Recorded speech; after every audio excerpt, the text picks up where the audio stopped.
Se nós fizermos aqui um comparativo, então, desta relação, que é o análogo da lei de Ohm para o circuito magnético, com a relação do fluxo que nós encontramos do circuito retangular, lá do núcleo retangular, certo? Encontramos essa relação aqui, do fluxo gerado dentro de um núcleo retangular com esta forma.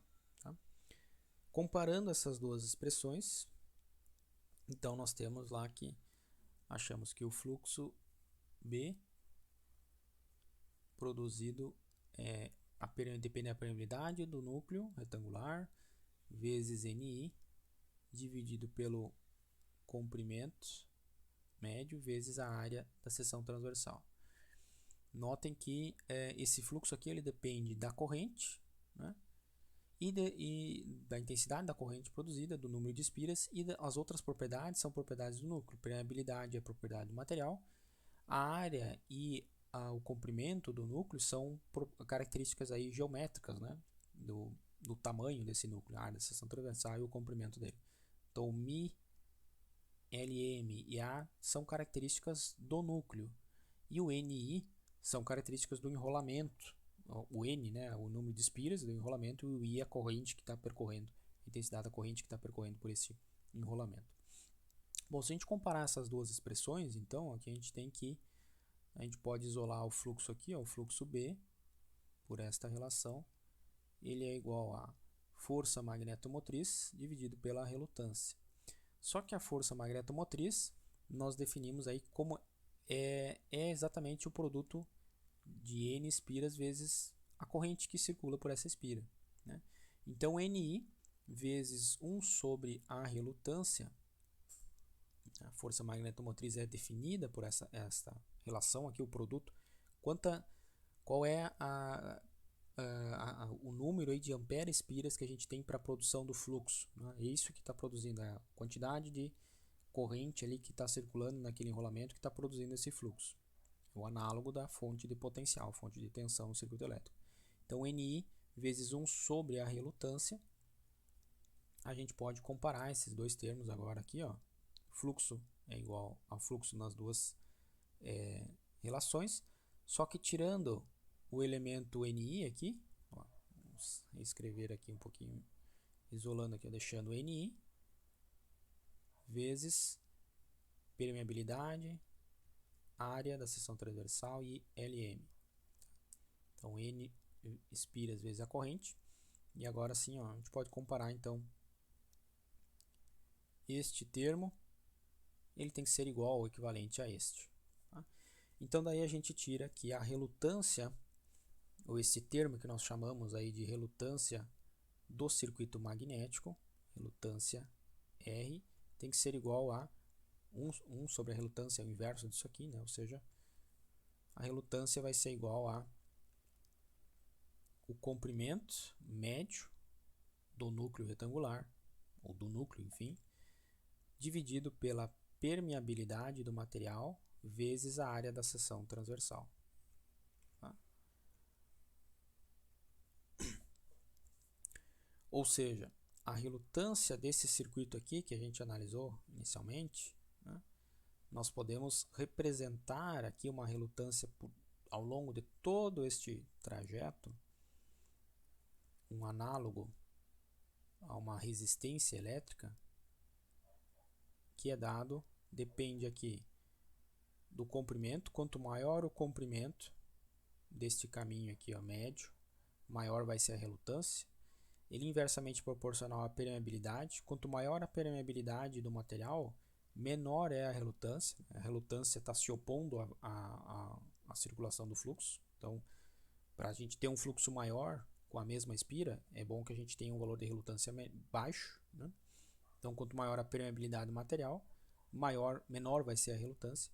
E também, quanto maior essa área transversal, ó, inversamente proporcional à área transversal, quanto maior essa área transversal, menor também é a relutância equivalente desse circuito. Tá? Então, deixa eu apagar daqui, deixar expresso somente lá embaixo. Ou vamos fazer o seguinte, vou copiar aqui.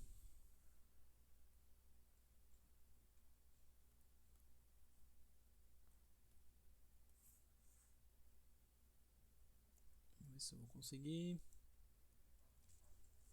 Copiar, colar. A gente usar lá embaixo. As anotações aí.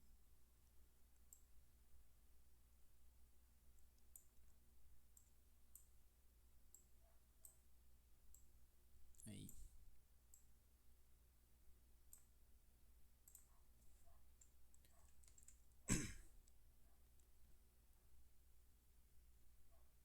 Ok? Então esse circuito aqui, né, ele tem essa relutância equivalente representada de forma de um circuito magnético que depende dessas características, tá?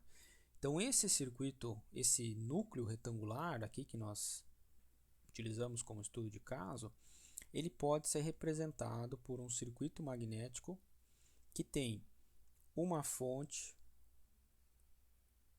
de força magnetomotriz, que é dada por N espiras vezes a corrente I. Tá? Essa força magnetomotriz aqui é medida em ampere espira, né? Não esqueçam disso. E ela representa este enrolamento. Essa fonte representa esse enrolamento. O sentido do enrolamento vai dar a polaridade da fonte. O fluxo está saindo aqui para cima, de baixo para cima, então a polaridade da fonte no circuito magnético vai ser positivo e negativo, com o fluxo magnético saindo pelo terminal positivo da fonte. A relutância desse caminho, ou de todo o circuito, o núcleo retangular, ele forma um caminho fechado, porém ele tem uma relutância equivalente, certo? E essa relutância aqui é o que limita o fluxo gerado. Se essa relutância tivesse um valor muito baixo, okay, a gente teria um fluxo aqui extremamente alto gerado neste material. Do que depende a relutância muito baixa ou relutância mais baixa? Depende de ter um comprimento muito pequeno, comprimento médio que ser muito pequeno do núcleo. Se tivesse um núcleo com um comprimento menor aqui, teria uma relutância mais baixa.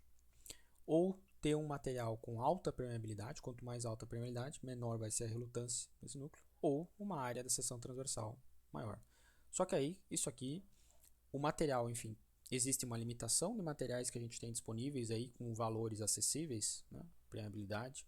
Não, a gente não consegue uma permeabilidade infinitamente, um valor indefinido aí. Ou materiais com permeabilidade muito mais alta do que 6.000 se tornam aí muito caros, né, muitas vezes. Então é utilizado um material com valor acessível. A área da seção transversal também não adianta a gente aumentar indefinidamente aqui a área, porque aí, por exemplo, para construir um transformador, isso aqui vai representar o volume final do transformador. Além do volume, é o peso do material, do núcleo aqui que está sendo utilizado. Então vai representar o tamanho e o peso do produto final. Não é possível, não é viável a gente construir às vezes um núcleo aí com, mesmo que a gente pudesse construir uma área imensa aqui, uma área de, sei lá, 2 metros quadrados aqui para ter uma relutância muito baixa. Imagina o tamanho, né, desse núcleo aqui, por exemplo. Então é uma relação, né, uma relação de eficiência entre tamanho, aqui, dimensões do núcleo e material também, né, do núcleo, certo, que vai ser utilizado. Então a gente pode obter aqui o fluxo sabendo a relutância, e a gente vai fazer alguns exemplos em que a gente vai calcular o valor da relutância para circuitos, ou para núcleos aqui que às vezes não tem somente um caminho fechado, tem caminhos em paralelo, tá? Então a relutância aqui ela é dada por essa razão aí, né? Depende do comprimento, da permeabilidade e da área do núcleo. E aí a gente tem aí o análogo da lei de Ohm para esse circuito que pode ser aplicado, ou seja, a força magnetomotriz desse circuito é igual ao fluxo vezes a relutância, ou o produto da relutância com o fluxo, né? A gente vai fazer alguns exemplos utilizando essa analogia de circuitos elétricos para circuitos magnéticos, tá? As relações entre relutâncias, se a gente tem relutâncias em série, a gente pode fazer uma relutância de um trecho, tá? Então tem uma relutância R1. Aí tem outro trecho do circuito que, se por acaso o circuito magnético